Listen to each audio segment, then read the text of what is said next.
Hello guys, जय श्री कृष्ण, जय श्री राधे। आप सभी का स्वागत है हमारे यूट्यूब चैनल पंकज क्लासेज पर। आज हम रसायन विज्ञान से संबंधित कुछ महत्वपूर्ण प्रश्न आपके सामने रखने जा रहे हैं। आज का पहला प्रश्न है कि निम्नलिखित में कौन सा पदार्थ द्रव्य नहीं है। आपके ऑप्शन हैं कांच, लकड़ी, प्रकाश और वायु।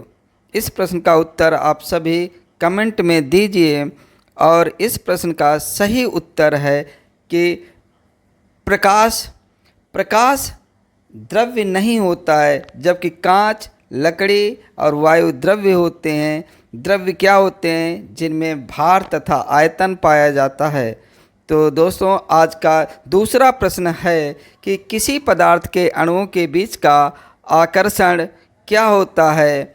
ठोस अवस्था में सबसे कम होता है, द्रव्य अवस्था में सबसे कम होता है, गैस अवस्था में सबसे अधिक होता है, या ठोस अवस्था में सबसे अधिक होता है? आप सभी इस प्रश्न का उत्तर जल्दी से दीजिए।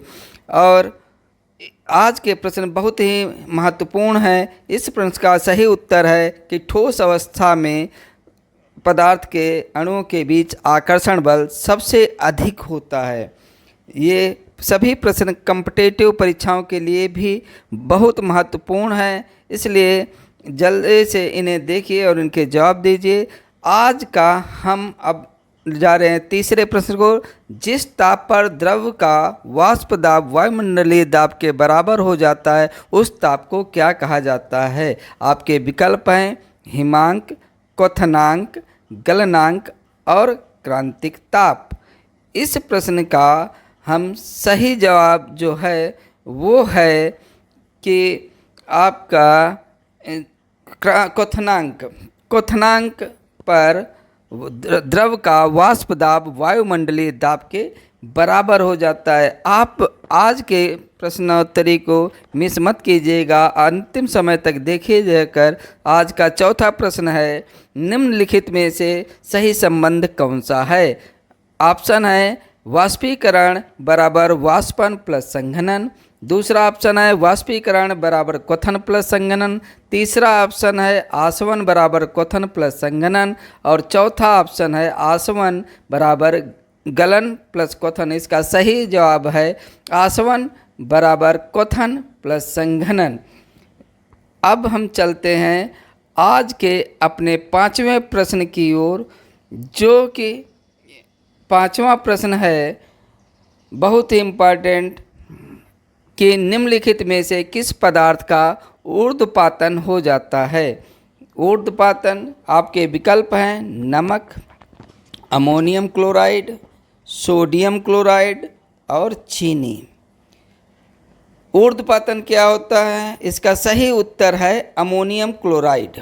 अमोनियम क्लोराइड का ऊर्ध्वपातन होता है।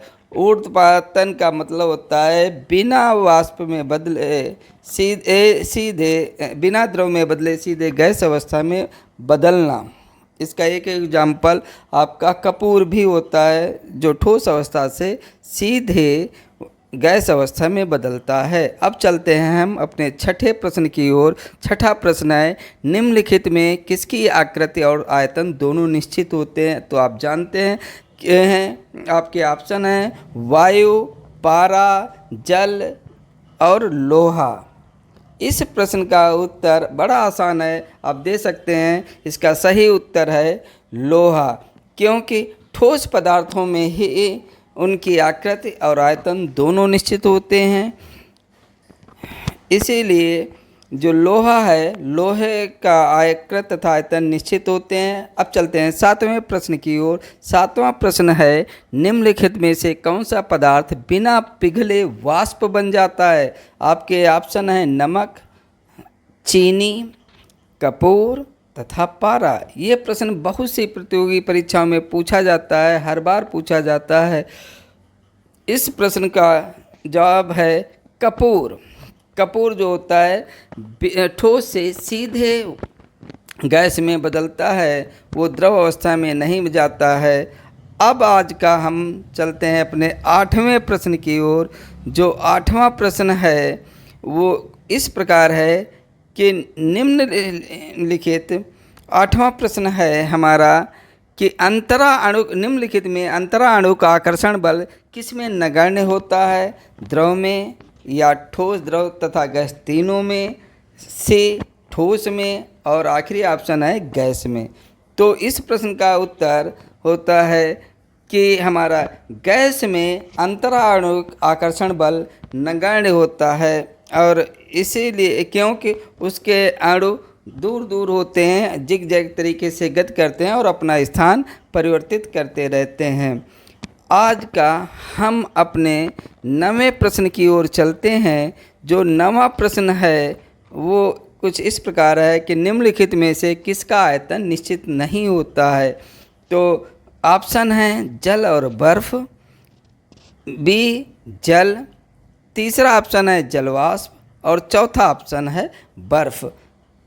तो आयतन निश्चित नहीं होता है, ये इसका सही जवाब है जलवाष्प। जलवाष्प का आयतन निश्चित नहीं होता है। आप लोग सभी लोग हमारे साथ बने रहिए और अंत तक इस वीडियो को देखिए। इस वीडियो को देखकर अपने ज्ञान में वृद्धि कीजिए। और अगर आप चलते हैं 10वें क्वेश्चन की ओर।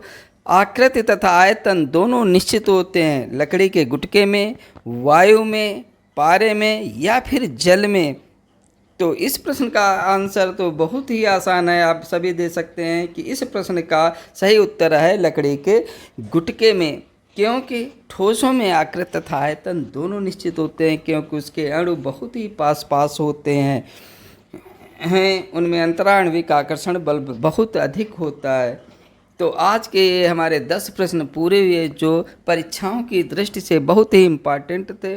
आप सभी से निवेदन है कि अगर आपको हमारे प्रश्न अच्छे लग रहे हों, उनसे आपके ज्ञान में वृद्धि हो रही हो, तो आप सभी हमारे चैनल पंकज क्लासेज को लाइक कीजिए, सब्सक्राइब कीजिए। एक बार बेल आइकन दबा करके उसे सब्सक्राइब ज़रूर कीजिएगा।